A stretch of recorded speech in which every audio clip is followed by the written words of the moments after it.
नमस्कार शिक्षक साथियों।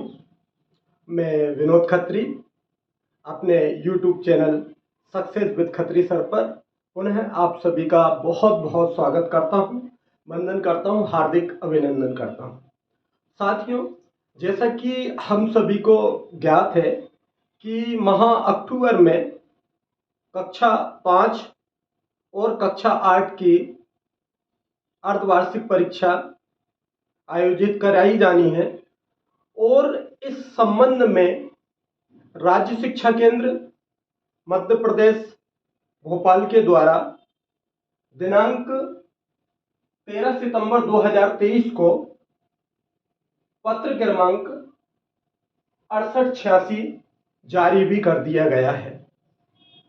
इस पत्र के माध्यम से आज हम जानेंगे कि हमें परीक्षा किस प्रकार आयोजित करानी है, हमें कौन कौन से कार्य करने हैं, कौन कौन से दायित्वों का निर्वहन करना है, परीक्षा का पाठ्यक्रम क्या रहेगा, परीक्षा की अवधि क्या रहेगी और यहाँ पर जैसा कि प्रश्न पत्र के प्रारूप के बारे में बताया जा रहा है, प्रारूप क्या रहेगा, क्या कठिनाई स्तर रहेगा, उत्तर पुस्तिकाओं की जांच कब की जाएगी, इन तमाम बातों के बारे में आज हम इस पत्र के माध्यम से जानेंगे।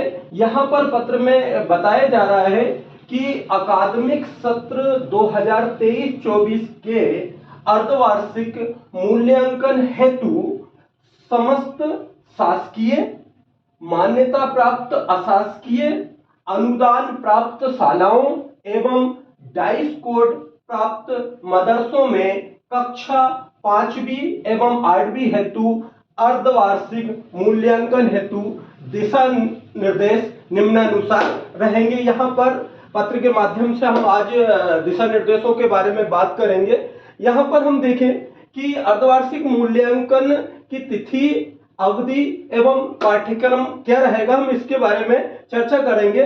सबसे पहले हम देखते हैं कि अर्धवार्षिक परीक्षा किस अवधि में आयोजित कराई जानी है। यहाँ पर बताया जा रहा है कि दिनांक 9 से 16 अक्टूबर की अवधि में राज्य शिक्षा केंद्र मध्य प्रदेश भोपाल द्वारा जारी समय सारणी के अनुसार जो परीक्षा आयोजित की जानी है। साथियों, मेरा आप सभी से अनुरोध रहेगा कि आप सभी को वैसे ग्रुपों के माध्यम से राज्य शिक्षा केंद्र का ये पत्र प्राप्त हो गया होगा और इसमें संपूर्ण जानकारी के साथ साथ समय सारणी भी दी हुई है। आप सभी से अनुरोध रहेगा कि आप उस समय सारणी से भली भांति आप परिचित हो जाए, उस समय सारणी को देख लें। आगे हम बात करते हैं कि जो अर्धवार्षिक परीक्षा का आयोजन होना है उसमें पाठ्यक्रम क्या रहेगा 5वीं और 8वीं के लिए। यहाँ पर मैं आप सभी को बताना चाहूंगा कि 30 सितंबर 2023 तक पढ़ाई गई पठन सामग्री के आधार पर इस परीक्षा का आयोजन होना है, आपको ये ध्यान रखना है। हम प्रश्न पत्रों के बारे में अगर बात करें तो प्रश्न पत्र जो रहेंगे, देखिए चूंकि 5वीं 8वीं की जो परीक्षा है ये शासकीय और अशासकीय और डाइस कोडधारी मदरसों में भी जो राज्य शिक्षा केंद्र ने समय सारणी जारी की है उस समय सारणी के आधार पर ही हमें आयोजित करानी है।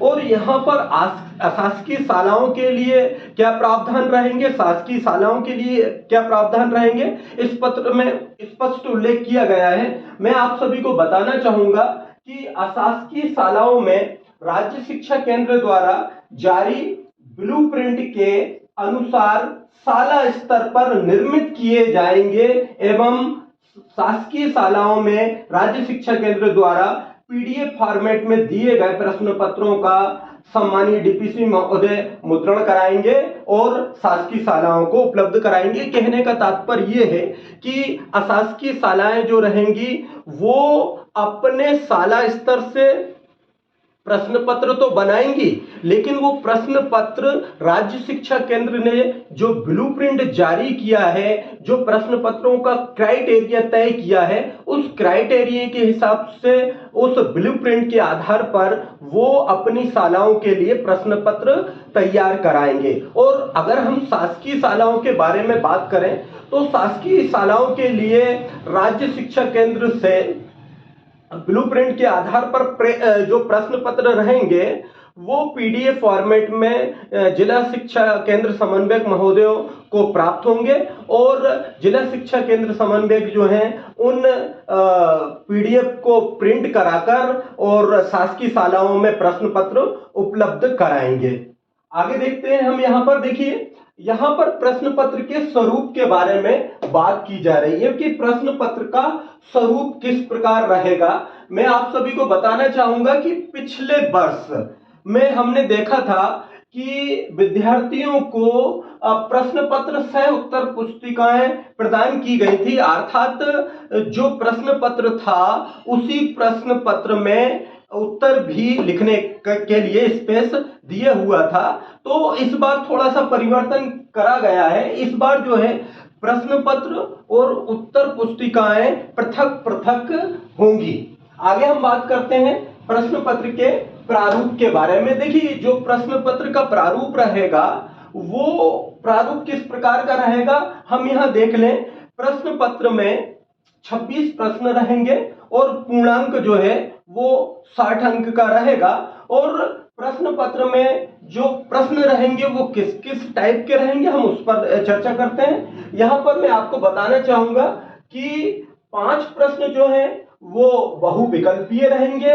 प्रत्येक प्रश्न जो रहेगा वो 1 अंक का रहेगा। इस प्रकार हम कह पाएंगे कि बहुविकल्पीय जो 5 प्रश्न रहेंगे जिसमें प्रत्येक प्रश्न 1 अंक का रहेगा, बहुविकल्पीय प्रश्न 5 अंक यहाँ पर निर्धारित किए गए हैं। आगे हम बात करते हैं रिक्त स्थान की पूर्ति। रिक्त स्थान की पूर्ति के लिए 5 प्रश्न रहेंगे और प्रत्येक प्रश्न 1 अंक का रहेगा। आगे हम बात करेंगे अति लघुत्तरीय प्रश्नों के बारे में। तो प्रश्न पत्र में कुल अति लघुत्तरीय 6 प्रश्न रहेंगे और प्रत्येक प्रश्न जो है वो 2 अंक का रहेगा। इस प्रकार हम यहाँ देख पा रहे हैं कि कुल जो 6 अति लघुत्तरीय प्रश्न रहेंगे उनके लिए 12 अंक आवंटित किए गए हैं। 6 प्रश्न रहेंगे, प्रत्येक प्रश्न जो है वो 2 अंक का रहेगा। इस अति लघुत्तरीय प्रश्न जो हैं वो 12 नंबर के आएंगे। अब हम यहाँ पर बात करते हैं लघुत्तरीय प्रश्नों के बारे में। तो प्रश्न पत्र में 6 लघुत्तरीय प्रश्न पूछे जाएंगे और प्रत्येक प्रश्न जो रहेगा वो 3 अंक का रहेगा। आगे हम दीर्घोत्तरीय प्रश्न के बारे में बात करेंगे। तो प्रश्न पत्र में कुल 4 प्रश्न दीर्घोत्तरीय रहेंगे और प्रत्येक प्रश्न जो है वो 5 अंक का रहेगा। इस प्रकार जो है वो प्रश्न पत्र का प्रारूप रहेगा और अंकों का विभाजन रहेगा। अब हम यहाँ पर एक बहुत महत्वपूर्ण बात करने जा रहे हैं कि जो प्रश्न पत्र रहेगा उसमें कठिनाई स्तर और कौशल क्या रहेगा। तो मैं आप सभी को यहाँ पर बताना चाहूंगा कि अगर हम कौशल के बारे में बात करें तो यहाँ पर नॉलेज और रिमेम्बरिंग 10% रहेगा, अंडरस्टैंडिंग 50% रहेगा, अप्लाइंग 30% रहेगा, हाई ऑर्डर थिंकिंग क्वेश्चंस जो हैं वो 10% रहेंगे। और यहाँ पर अगर मैं कठिनाई स्तर के बारे में बात करूं तो यहाँ पर 30% जो प्रश्न रहेंगे वो सरल रहेंगे और 50% जो प्रश्न रहेंगे उनका स्तर रहेगा सामान्य, एवरेज रहेगा। और 20% प्रश्न जो प्रश्न पत्र में पूछे जाएंगे वो थोड़े से कठिन रहेंगे, डिफिकल्ट रहेंगे, कठिनाई का स्तर इनका डिफिकल्ट रहेगा। आगे चलिए हम बात करते हैं उत्तर पुस्तिकाओं की जांच के बारे में। परीक्षा संपन्न हो जाने के बाद मूल्यांकन के लिए हम बात करेंगे उत्तर पुस्तिकाओं की जांच किस प्रकार रहेगी। उत्तर पुस्तिकाओं की जांच की जाना है 20 अक्टूबर 2023 तक।